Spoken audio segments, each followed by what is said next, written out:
In this short video, I'm going to use a story. I use a story because most of us can relate to stories and actually makes it easier to understand theory.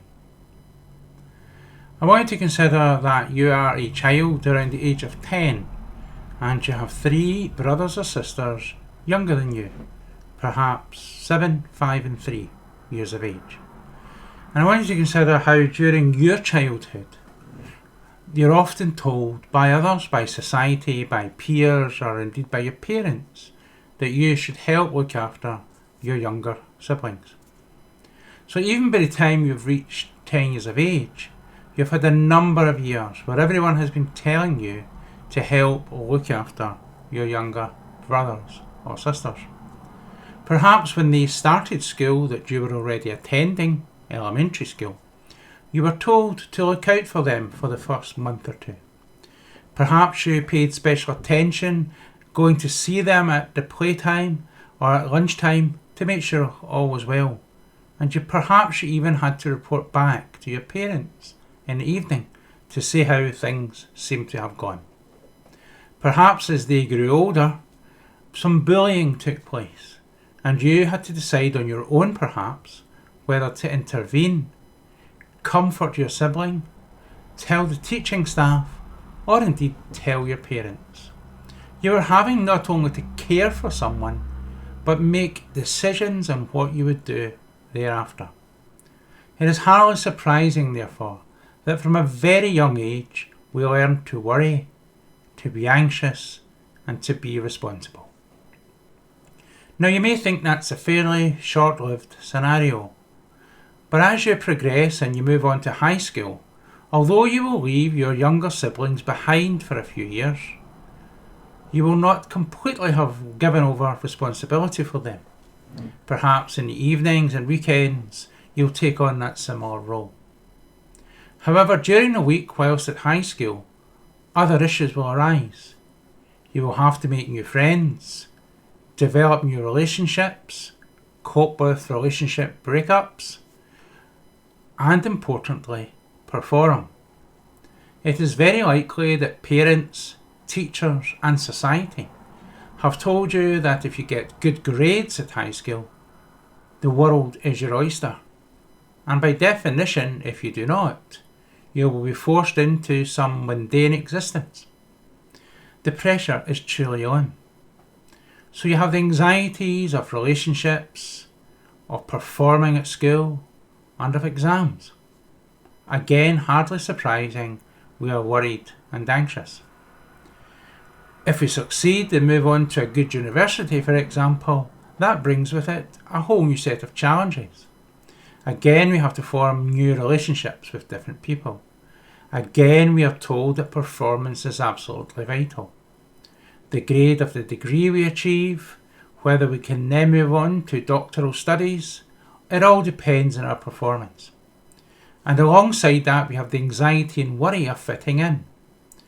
The whole concept of being a student, of going to bars, restaurants, having fun, as well as studying. So as we can see, we are always anxious.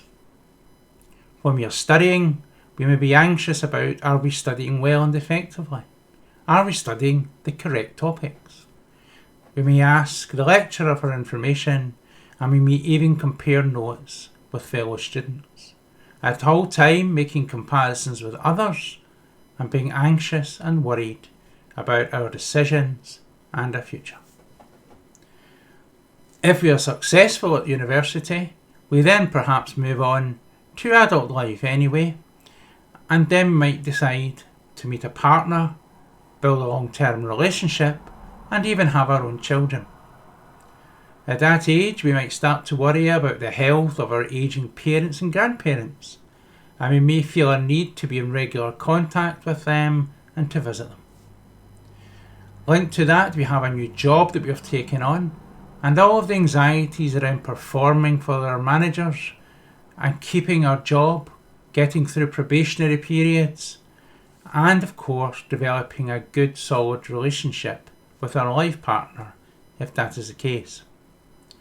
Equally, if we have our own children, we may start to worry about their health, We may start to worry about their psychological development and their own schooling. As you can see, although this develops in very early age, anxiety can continue throughout our lives, and some degree of anxiety and stress can indeed be useful. It is when it becomes all-consuming and we reduce the pleasures in life to almost zero that it becomes a negative. Often those who are most anxious find it difficult to live in the present. And by that I mean if you are a student, when you're in the bar with your student friends and laughing and joking and listening to music, you may be anxious about, I should be studying. If I don't study, I won't get the grades. If I don't get the grades, I won't get a job. If I don't get a job, I won't get a partner, and so on. Equally, when you're studying, you might be anxious about, I'm a student, I should be out with my friends, I should be developing relationships. And this goes on for people's whole lives. Importantly in this story, this person has actually been anxious about many things. They've been anxious about their siblings' well-being. They've been anxious about bullying. They've been anxious perhaps about their grandparents and their health. They may be anxious about the financial status from going to university. They may be anxious about their children's health. As you can see, it is not about one particular topic. In this context, we are talking about generalized anxiety. It is really about almost everything. This is what we diagnose often as generalized anxiety disorder. In the other videos in this course, we will look more specifically about definitions of generalized anxiety disorder, and we will compare and contrast to other anxieties. I am sure this little story will be useful, and I hope it is one that you will remember, and will also help you remember the definition or the practicalities of generalized anxiety disorder. Thank you.